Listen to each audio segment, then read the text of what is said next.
Hello, everyone. My name is Mirna, and on behalf of the Mindalia TV team, welcome to Mindalia live streaming, where thousands of people around the world gather daily to see the lectures and interviews organized by Mindalia TV.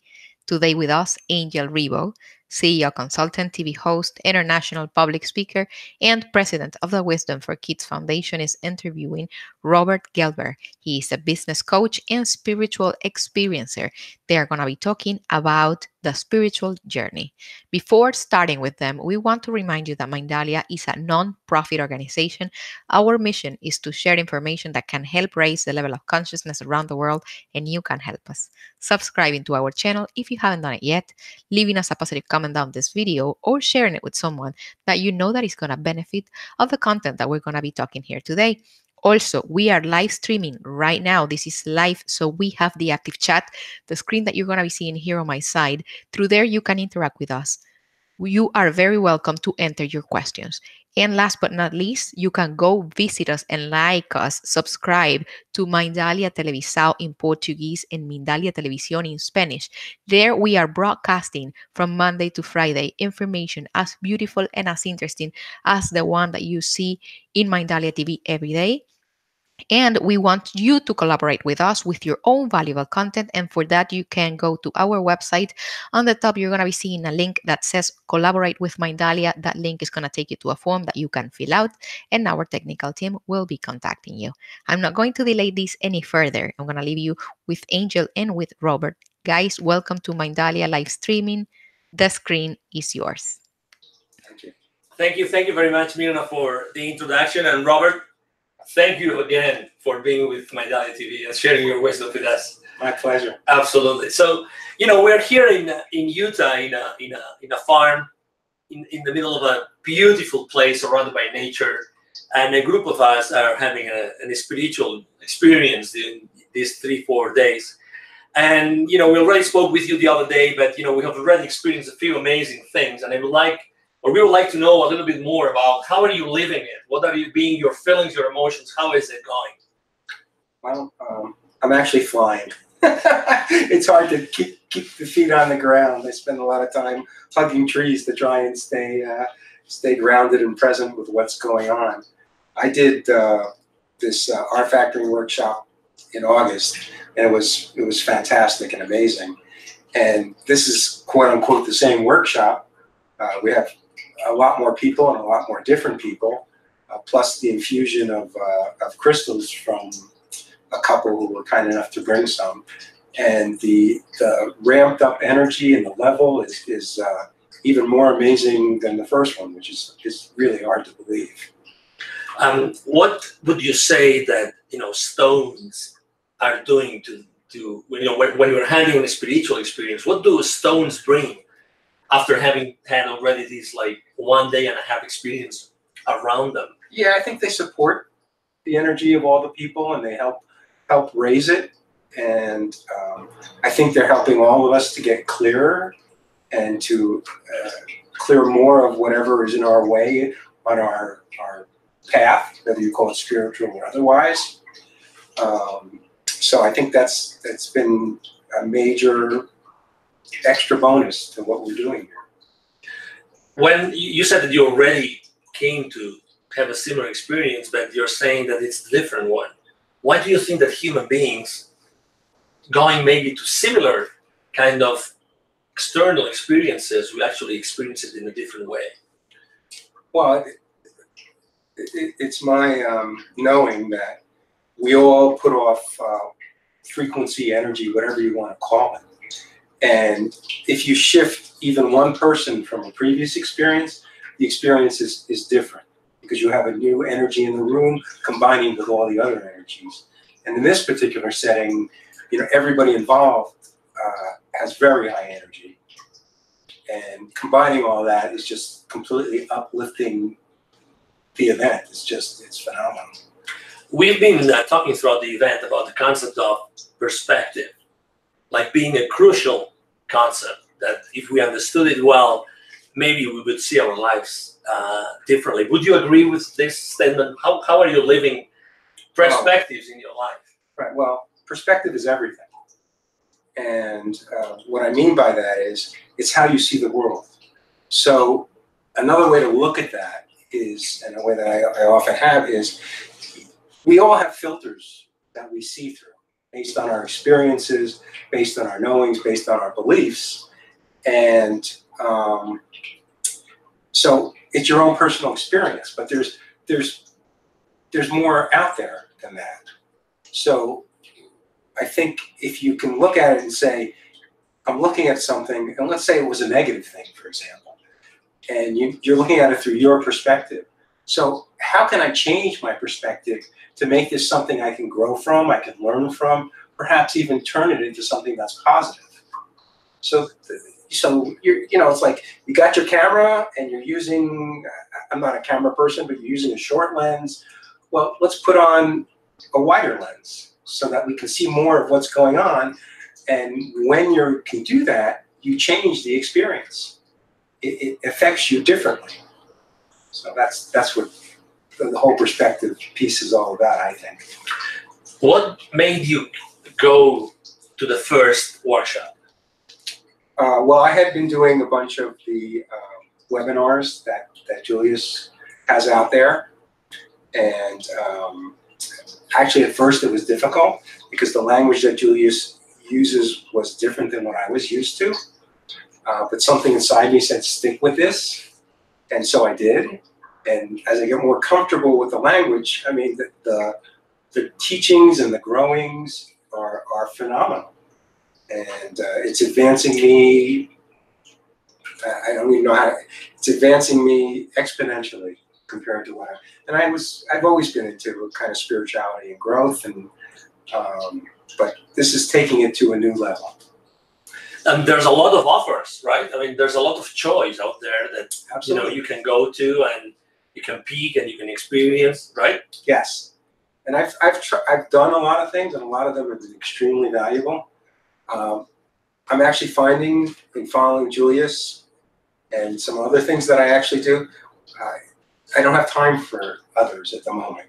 Not that they're not fantastic, but you have to go with your gut and your heart and what is working for you. So Julius is working extremely well for me, and the people, Brad and Casey who channels Julius, and Brad who runs the company, they're magnificent people, and I enjoy being around them.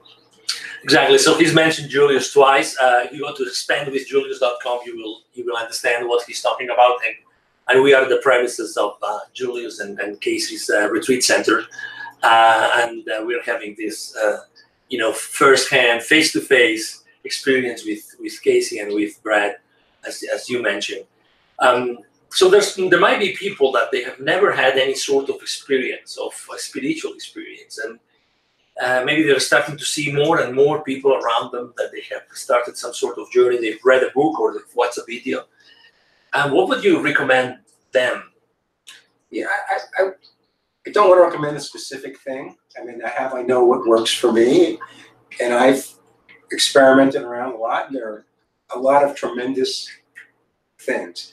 I think they need to go with their own gut and heart and inspiration and what feels right to them, and try some things and see where it takes them. And if one isn't right, which I tried some things that I didn't feel were right for me personally, I moved on to something else, and it's worked out, I think, extremely well. I want to share with you that after the first time I did this, my life has been on a whirlwind, a positive whirlwind. Just so many things are falling into place, and like you could call it congruity, and things are coming so much easier for me than they used to. I just signed a business deal, and I've been a businessman for 30 years, well, probably more than 30 years at this point. And I just signed my probably most important deal, and it came really with ease and elegance. And I attribute a good piece of that to having experienced that R factor. Exactly. I was going to mention that, Robert is a successful and experienced businessman, and also he's a business coach. So, we're talking with someone who is really grounded, who's been creating, a flow of abundance and wealth, not only for him, but for many people around him. He's created a lot of jobs. He's created, wealth, abundance, and prosperity for a lot of families and a lot of people. So, and he's talking about the impact that these spiritual experiences have brought to their life.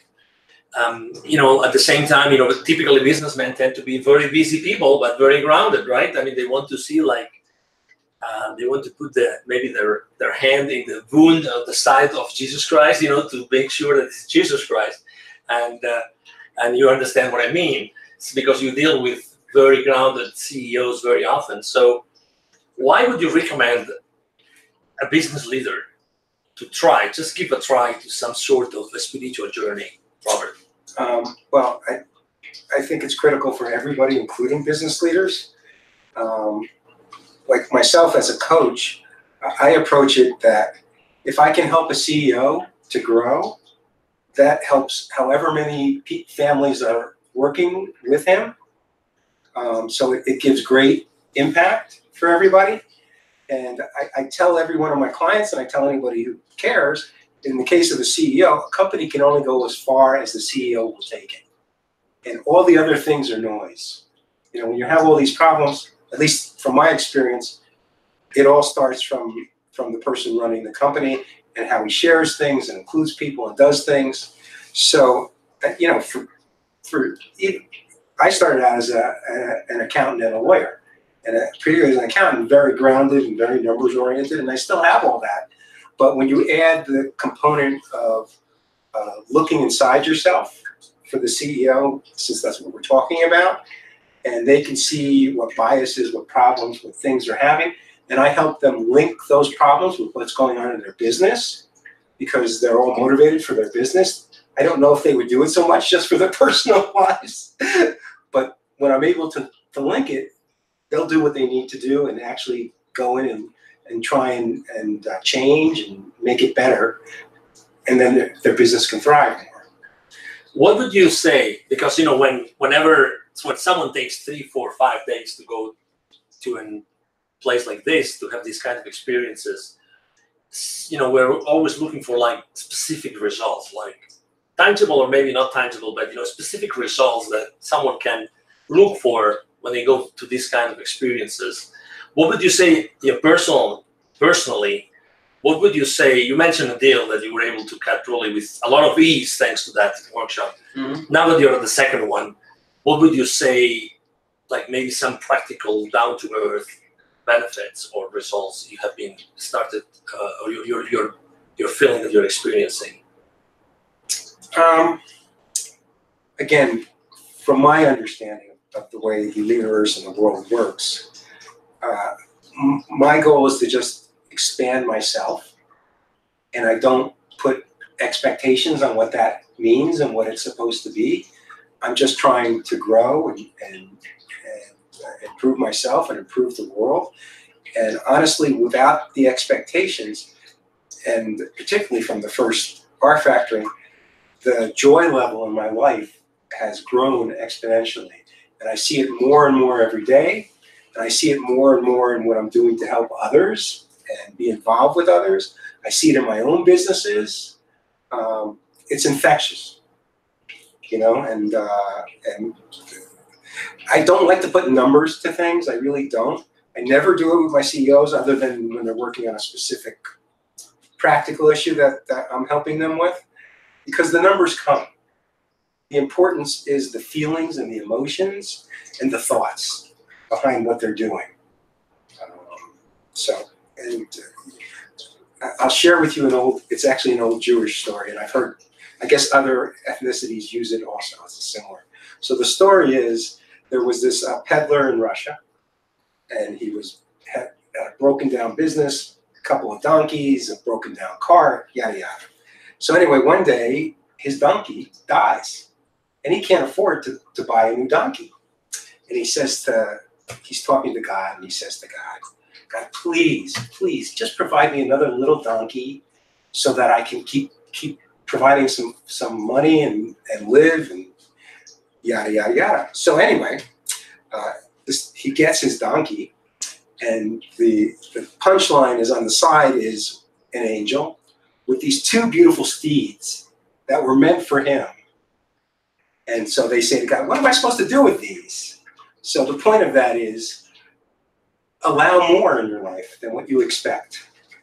Isn't that a little bit counterintuitive for a businessman, like to be open and expecting things that maybe they don't see that they need or they can help them for their business?